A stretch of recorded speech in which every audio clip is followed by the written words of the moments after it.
Hello students, welcome to our first lecture of the course named Dynamics of the Constitution. We'll start with the first topic, which is salient feature of the Constitution, and we will discuss what are the features Constitution have, and we will take each and every point and we'll discuss in detail.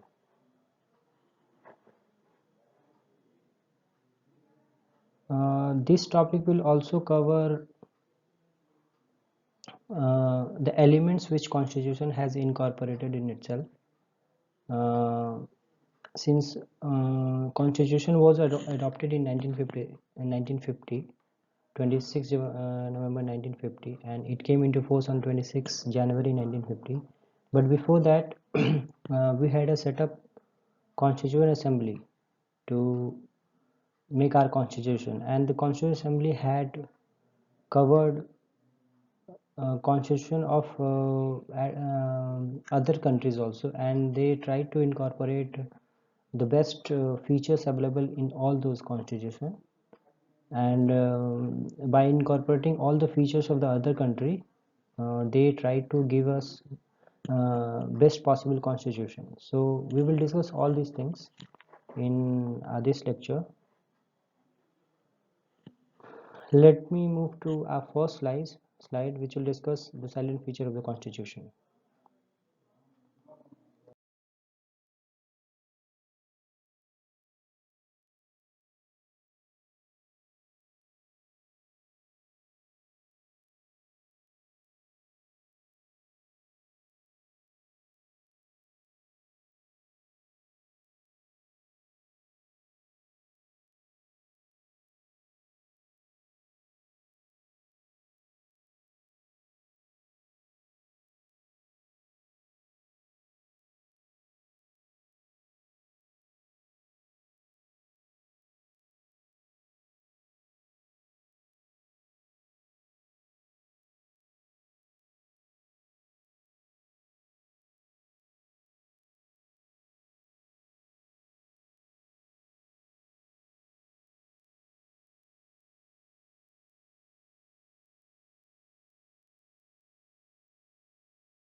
So let me start again. So I was talking about that it came into effect on 26 January 1950, and B.R. Ambedkar was the chairman of the drafting committee, and there were so many other members who were given a different kind of responsibility. Of different type, like there were so many committees headed by like Jawaharlal Nehru, Rajendra Prasad, etc. So basically constitution also, in fact drafting committee had several members like Sardar Patel, Rajendra Prasad, Jawaharlal Nehru, Iyengar, and a lot of other people. So what constitution does is it lays down the fundamental political code, structures, procedures, powers, and duties of the government institution. So if there is any government which has to express itself, then they have to refer to the constitution, because everything is there in the constitution, and government has to be run within the parameter of the constitution. No government, if any government is working outside of the constitution, then that government can be called as a non-constitutional. So constitution is made because it should facilitate the work of the government. So in fact, constitution lays down this fundamental code structure procedure power just to facilitate the functioning of the government. So it also sets out fundamental rights, directive principles, duties of citizens. It is a supreme law of India, right? The constitution is a supreme law of India, which basically um, deals with all the sections of the society. So if I talk about the fundamental rights, all individual, they carry their fundamental rights from the constitution. So we do have fundamental rights like right to equality, right to freedom, uh, right to life, liberty, expression, right to religion, etc., etc. So these are the fundamental rights we get from our constitution. Similarly, there is a directive principle of the state policy, which basically deals with how to bring welfare measures in state, and these are the directives as the name suggests, and it is not binding on the state. So directive principles are basically to facilitate, to guide states in a way to make people's life comfortable. So state are supposed to follow these principles, and uh, within directive principle, we do find a lot of things like how to bring social justice to society, how to deal with the employment thing, how to deal with the nurturing, how to deal with the language, how to deal with the international relations. Executive and legislature should be separated. Village panchayat and etc.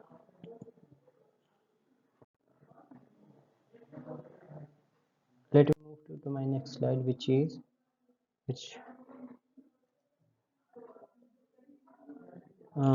so features of the constitution also talks about different sources, as I mentioned in my intro, that our constitution is constituted with the principles and the best practices available in the constitution of the world. So basis of the basic in our constitution we do find principles like basic structure, which deals with the federal scheme, judiciary, governors, emergency power, public service commission, administrative details, etc., are from the Government of India Act. So we do have incorporated principles from the Government of India Act 1935, which was in operation during the British period when they were ruling here during the colonial period, and in our constitution we have incorporated some features from there also. So not only from the constitution of the outside, but the laws existing during the colonial period, which were favorable for the Government of India, they also took all those features in constitution. So Government of India Act 1935 also has played very important role in giving some of the elements to our constitution. Similarly, the fundamental rights are from American Constitution. So we have taken fundamental rights from the American Constitution, and directive principles from the Irish Constitution. Cabinet form of government is from the British Constitution. So when Britishers were ruling here, they tried to change uh, government here in the form of cabinet, in because uh, back there in their country there was a cabinet form of government were existing. So a kind of 1935 Act, 1919 1919 Act, 1919 Act, and 1909 Act. These all were the acts which were basically influenced by the cabinet form of government of Britain. So, and these acts also brought features which favors the parliamentary form of the government. So, in a way, India, which is a parliamentary form of government, has largely been influenced by the British cabinet government. Back there also there is a there are two houses, upper and lower, House of Lords and House of Commons, and here in India we do find two houses, Lok Sabha and Rajya Sabha. It has also adopted various provisions from the Constitution of Canada, Australia, Germany, USSR, and France. In fact, right to life, liberty, and fraternity, which was a very important principle, came into being in the late 18th century. Let me move to my next slide. So in fundamental right, we come across rights like right to equality. Right to equality basically talks about how to bring equality in society. When we talk about the equality, it means that each and every individual should be treated equally. I'll give an example. Say for instance, there's a public place called public park or public toilet or a mall. So no individual can be stopped just because he he has some characteristic like different sex, different caste, different color, and anything which is now which may not stand as as which is not going to harm anybody. So in that sense, equality should be prevalent. Everybody should be allowed to visit park, everybody should be allowed to visit malls and all.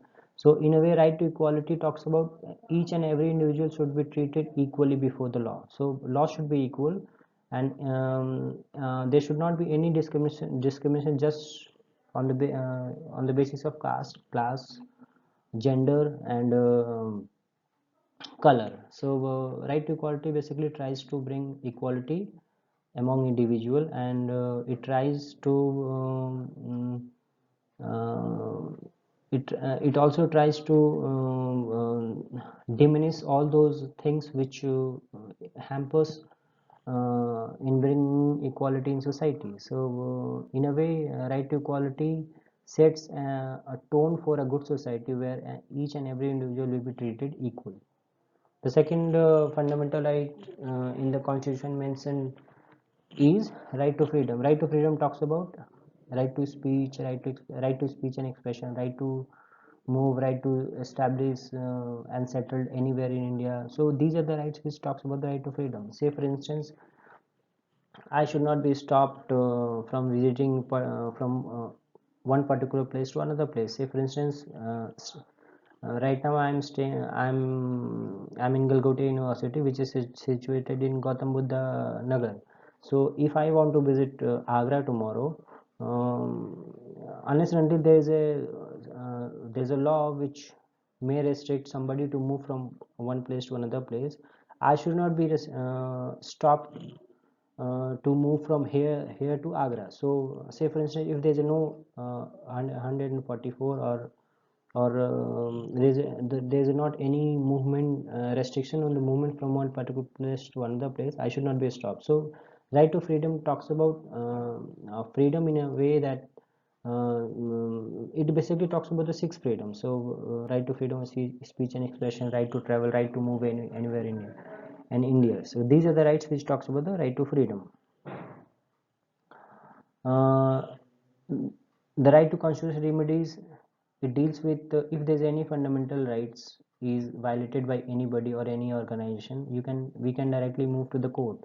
So right to constitutional remedy is also kind of fundamental rights mentioned under Article 32 of the Constitution. So going to the court is your right, that is also being treated as a fundamental right. The next one is a right to property and right to freedom of religion. Right to property earlier was a fundamental right, but with the 44th Amendment Act,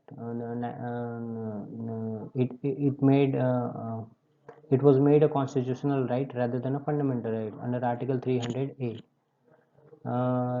Right to freedom of religion, it basically takes about deals with the freedom of exercise of your religion. Every individual has right to express, practice and propagate whatever the religion he wants to practice. So right to freedom of religion deals with that. Let me move to my next slide.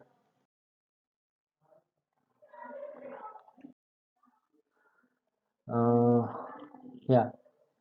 Now let me talk about the fundamental duties. So constitution not only talks about the fundamental rights, but it also talks about the fundamental duties.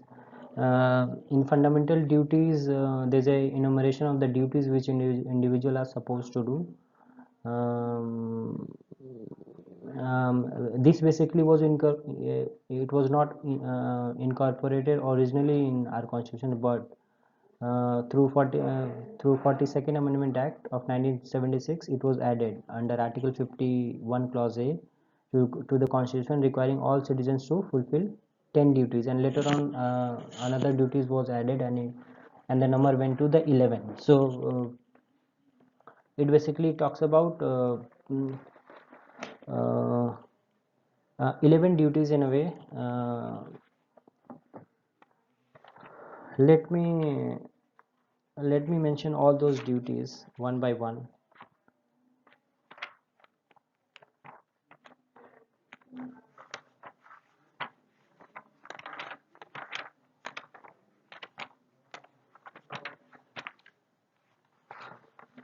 So these duties are basically not it was not imposed on an individual to follow. It is quite voluntary upon individual to follow all these things, but what is supposed to, what is expected from an individual, that if you are able to exercise your rights, you should be also be in position to exercise your duty, because someone rights are someone's duty. I may not be able to fulfill my rights unless and until another person fulfill his duty. Say for instance, I or as a child or as an individual, I have a right to go to the school, or say go to attain higher studies. So it is duty of my parents to send me to the school, or send me to the colleges to for the study. So someone's duty is always also someone rights. So as I have mentioned, that fundamental duties consist with the 11 duties. Let me go through one by one. The first duty talks about to abide by the constitution and respect its ideals and institution, the national flag and the national anthem. This is the first duty which an individual is supposed to do. The second one is to cherish and follow the noble ideals that inspired the national struggle for freedom. The third one is to uphold and protect the sovereignty, unity and integrity of India. The fourth one is to defend the country and render national service when called upon to do so. To promote harmony and spirit of the common brotherhood among all the people of India. The next one is to value and preserve the rich heritage of the country's composite culture. The next one, to protect and improve the natural environment, including forests, lakes, rivers, and wildlife. It is also duty of an individual to develop scientific temper, humanism, and spirit of the inquiry and reform. It is also duty of an individual to safeguard public property and absorb violence. It is also a duty of an individual to strive towards excellence in all the sphere of an individual. The last duty which was added in 2002 with 86th Amendment Act was to provide opportunities for education to his child or ward between the age of 6 to 14 years, which I have already mentioned in my lecture. So this is about the fundamental duties, which is a very important feature of the constitution. Now let me move to my next slide.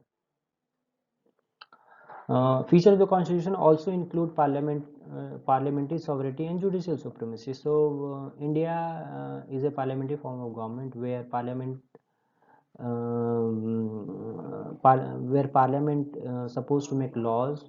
We do have two houses plus president. Parliament in India basically consists with the two houses, which is Lok Sabha and Rajya Sabha, and the president. So parliament is there where our representative, whom we elect through elections, they go and sit there, and they do make laws for the benefit of people. So parliamentary sovereignty and judicial supremacy, these are the two important features of the Indian constitution. Very important point to note that in India, Parliament, when we talk about the sovereignty, we do find that in India people are sovereign, but when we talk about the British constitution, British government, there we find Parliament as a sovereign body, but in India we who has a sovereign power, it is people of India, and preamble also it is quite clearly mentioned that we the people of India having solemnly resolved to constitute, right, and judicial supremacy. So we do have a independent judiciary in India at the three level, that Supreme Court of India, High Court of India, and the local courts or session court, we call. At the top, there is a Supreme Court, which has certain original jurisdiction, appellate jurisdiction, and it deals with the cases which High Court and the lower court may not deal with. In every state, we do find high courts. High courts are there to deal with the cases in state, and at the lower level we do find session court and the civil court and other courts which are below high court. So but when we talk about the judicial supremacy, we come across that judiciary is independent and supreme. Judiciary cannot be forced to give any decision in favor of anybody, because it is independent and supreme. In Indian Constitution, we do have a proper balance between parliamentary sovereignty and judicial supremacy. The Supreme Court has a power of judicial review with the regard of Article 13, 32, 36, 136. So, judiciary in India also carries power of judicial review under Article 13, 32, and 136. Judiciary has a power to cancel any parliamentary law as a unconstitutional, and in very recent case, 99th Amendment Act was termed as unconstitutional by Supreme Court of India. On the other hand, the Parliament has the authority to make laws and also amend the major portion of the Constitution. While Parliament also carries a power under Article 368 to amend our Constitution, and we do have in India more than 100 amendments. More than 100 amendments already has happened in the Constitution of India. So under Article 368, Parliament has power to amend the Constitution. Now let me move to the next slide. The directive principle of the state policy in Part 4 of the Constitution intend to make India a welfare state. The directive principle are not enforced by the court for their violation. So, as I said, directive principle mentioned in our Constitution is not binding. One cannot go to the court if some of the directive principles are not enforced by the states. It is quite voluntary, and it is considered as a guidelines or for the states that they should follow these things, but it cannot be forced in the court of law. Like fundamental rights are enforceable if any individual feel that their fundamental rights are violated, they can go to the court and file a case against a person or an organization who has violated fundamental rights. So but in case of directive principle of the state policy, it is voluntary on the part of the state to follow or not. But since India is a welfare state, it is supposed it, it is quite intended on the part of the state that they should follow the directive principle of the state policy. And also it is a moral obligation of the state to apply these principles in making laws. So as I said, directive principle of state policy has let me go through. So when we talk about the classification of the directive principles, we come across socialist principle, Gandhian principles, and liberal intellectual principle. So we do have three categories within the directive principle of the state policy, which provide certain guidelines to the state that they should follow these things when they are making laws in the favor of the people. So this is about the acceptance of the state policy, and I've already mentioned that it is not enforceable in the court of law. It is quite voluntary in the part of the state. I would like to mention one important point, that with the 42nd Amendment Act of the 1976, we saw addition of the 4 additional active principles in the original list, and it requires the state to secure opportunities for a healthy development of the children under Article 39. The second one was to promote equal justice and to provide free legal aid to the poor under Article 39A, to take steps to secure the participation of the workers in the management of the industry under Article 43A, and to protect and improve the environment and to safeguard the forest and wildlife under Article 48A. So these were the 4 important principles which were added through 42nd Amendment Act of 1976 within our active principle of the state policy. Now let me move to the next slide. So within our constitution, we do find that we follow a parliamentary form of the government, where Lok Sabha and Rajya Sabha and President are the part of the parliament. In parliamentary form of government, Prime Minister, there's a concept of Prime Minister who are elected by the member of the parliament by majority, and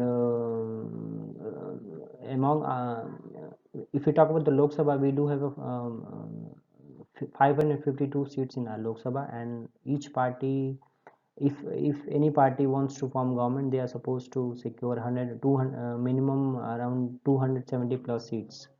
So parliamentary form of the government basically deals with the a government elected by the people, directly elected by the people. So every 5 years we see elections at the central level, and like last time general elections were held in 2019, and next elections is due in 2024. So Indian Parliament is basically a bicameral legislature. I have already mentioned the Lok Sabha and Rajya Sabha. It consists of the 2 chambers, that is upper house and the lower house, and president is an important part of the parliament. So overall parliament consists with the president, lower Rajya Sabha and the Lok Sabha. When we talk about the parliament, we have seen in recent time parliament has become a place where political parties have they have tried to capture their space in the parliament for their own purpose. So quite often we come across political parties protesting outside the parliament in front of Gandhi statue, or within the parliament we see often, more often than not, people walking in well and protesting, throwing papers and all. So these are the things which in recent time we have seen happening in the parliament. But when we talk about the parliament form of government as a feature of the constitution, it is very important feature of the Indian constitution, and we have seen since the last 70 years that the government which has formed at the central level, they have been able to carry forward the basic ethos of the parliamentary form of the government. And till now we have seen 17 general elections at the central level, and it goes to show that we have are heading smoothly towards uh, being one of the best parliamentary form of the government in the world. And all of us know that our elections in India are followed by whole world. So and during elections we see requests from countries, so many countries, that they should be given space for observing elections in India. So this is about the parliamentary form of government. Let me move to the next slide. When we talk about the feature of the constitution, there's a in our constitution we find rigid and flexibility. There are certain parts in our constitution which is quite rigid, and certain part which are quite flexible. So Indian constitution is a combination or blend of rigidity and flexibility.